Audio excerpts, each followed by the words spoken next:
So next up, we want to talk a little bit about why removing sugar from your diet does work. So let's try and break this down a little bit. Because we remove sugar from the diet, it's not the actual sugar the reason why you might start to lose weight or start to feel better. It's the reduction of the calories contained within the sugar and the foods that you're eating, which is why you're feeling that way. So if we look at sugar in general terms, it all gets converted in the same way within the body. So when we ingest it, no matter whether it comes from a sweet potato or whether it comes from table sugar, we're going to get converted in the same format. We're going to have glucose, fructose or galactose. And it's just how fast those sugars are getting converted within our body systems.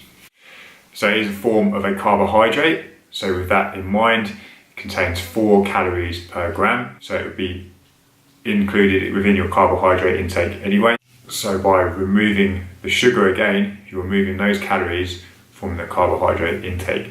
So it's not the sugar that is causing the issue, it's the calories contained within the sugar.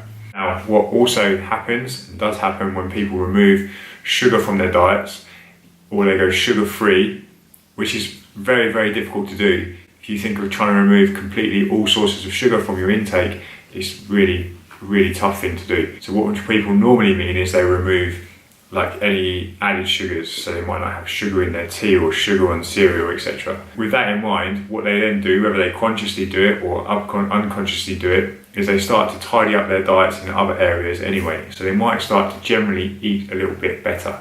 And also, something else they might start to do is change their lifestyle, change their habits a little bit.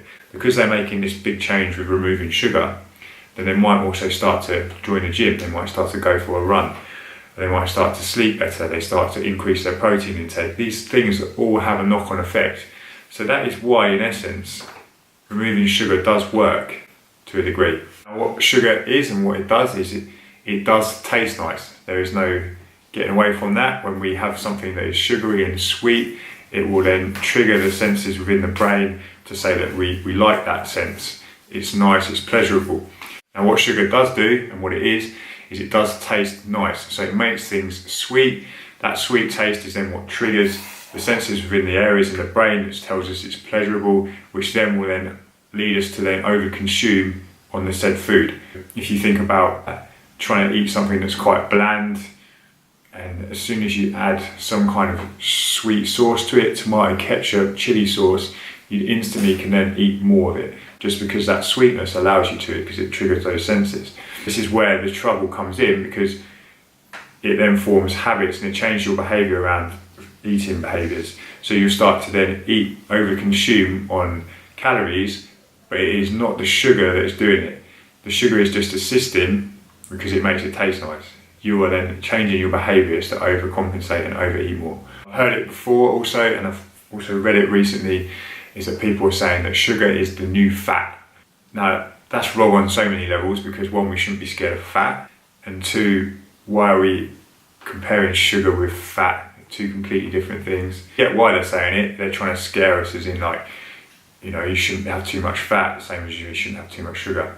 It's complete nonsense. The same thing can be said for sugar is as addictive as crack cocaine, for example. This is complete and utter nonsense. Otherwise we would be seeing sugar dealers and people eating sugar out of bags. It just doesn't happen. So that is a clear example of how it is not an addictive food source. It does change behaviours and change habits because of what it does within the brain, but it's not addictive like that. This graph here is pretty interesting because it goes against all of the things that I've just talked about, where people are saying that the consumption of sugar is what is the trigger and the cause of the obesity crisis. Where you can clearly see in this graph, which is taken from an American study, which shows that as the decrease in sugar intake within American population has gone down, the increase in obesity is still carried on. So how can you relate these two together?